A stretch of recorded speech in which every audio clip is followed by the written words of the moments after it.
안녕하세요. 오늘도 응급실을 지키고 있는 닥터 봉입니다.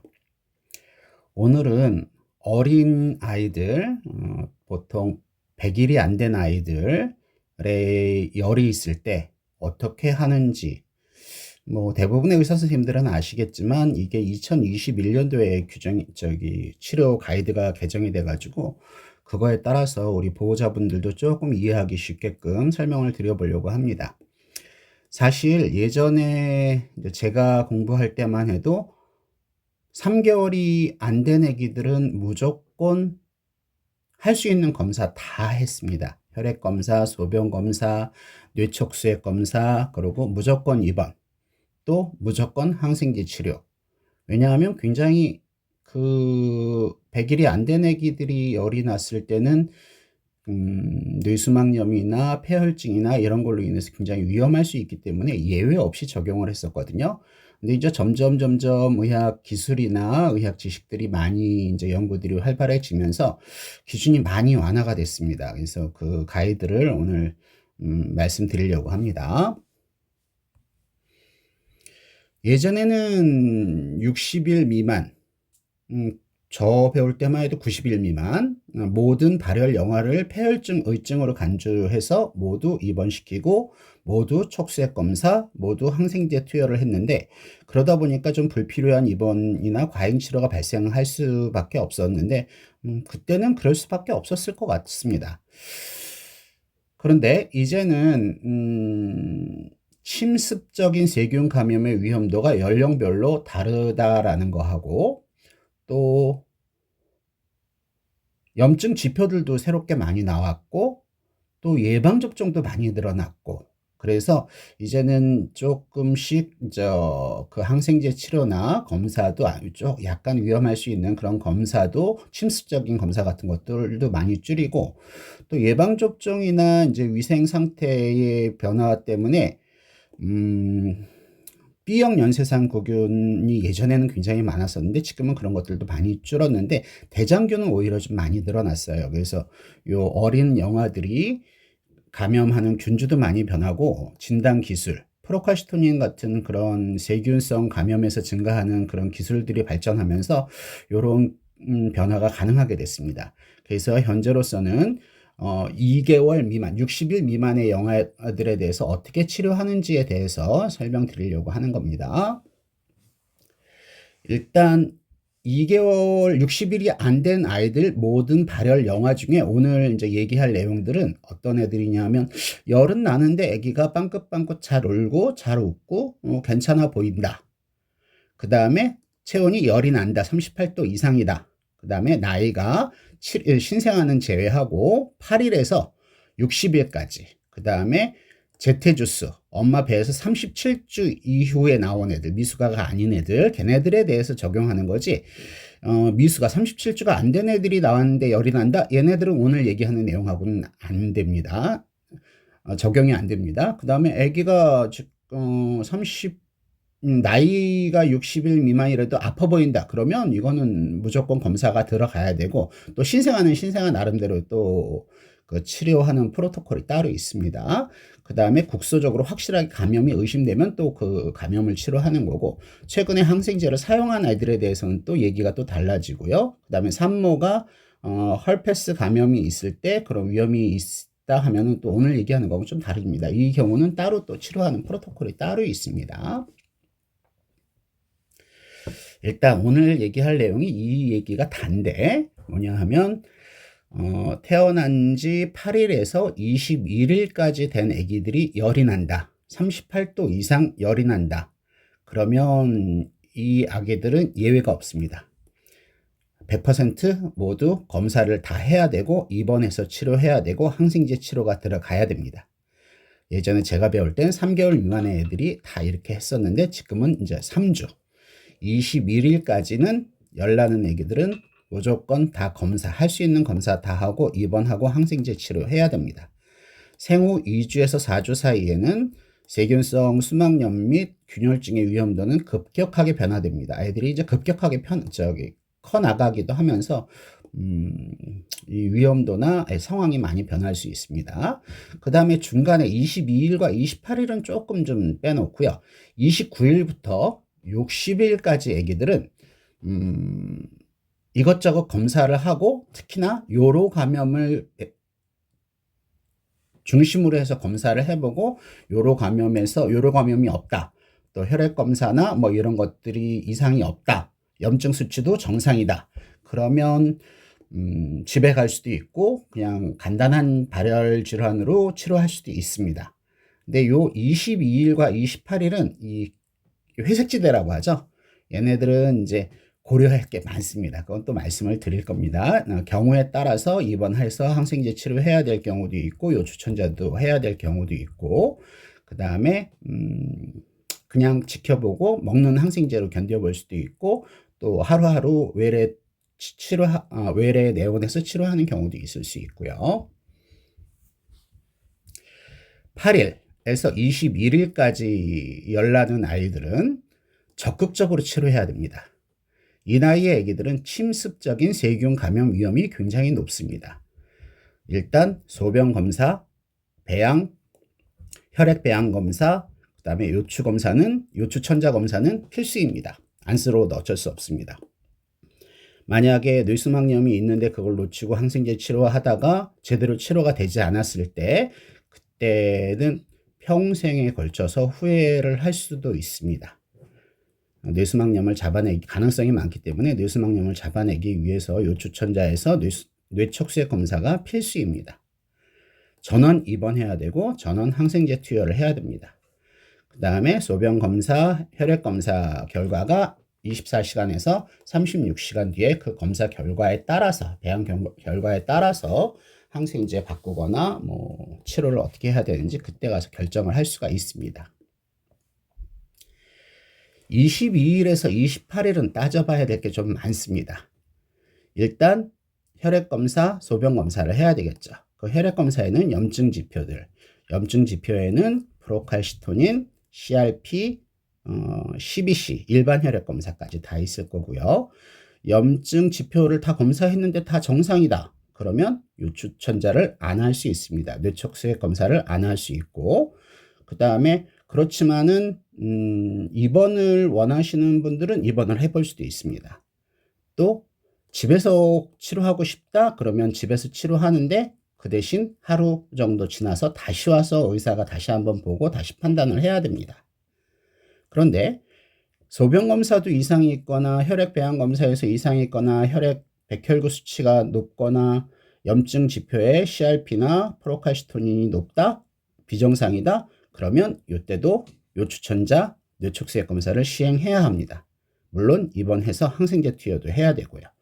여기서 제일 중요한 건 CRP나 프로칼시토닌 등의 그 염증 반응 지표가 정상이냐 비정상이냐에 따라서 뇌척수액 검사를 해야 되느냐 말아야 되느냐의 그 키가 될 수 있습니다.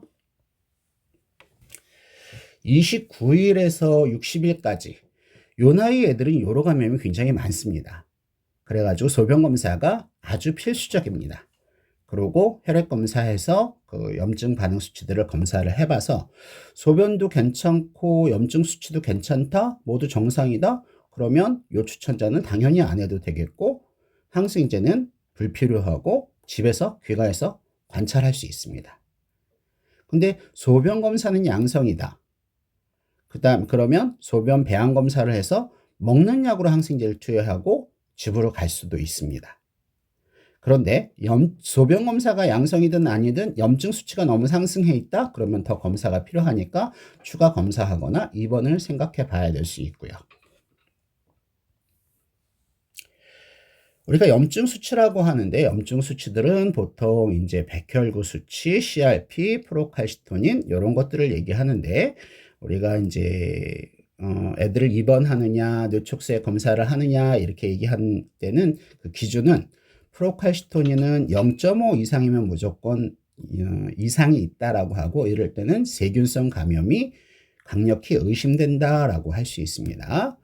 CRP는 20mg per 리터인데 이렇게 mg per 리터를 사용하는 병원도 있고 mg per 데시리터를 사용하는 병원도 있기 때문에 CRP는 꼭 단위를 적어 주셔야 됩니다.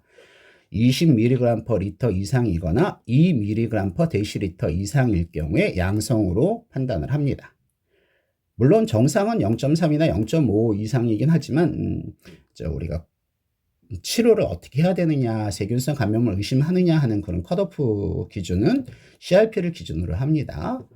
그 다음에 절대 호중구수, 조금 어렵긴 하지만 백혈구 수치가 많이 늘었느냐 안 늘었느냐 이런 겁니다.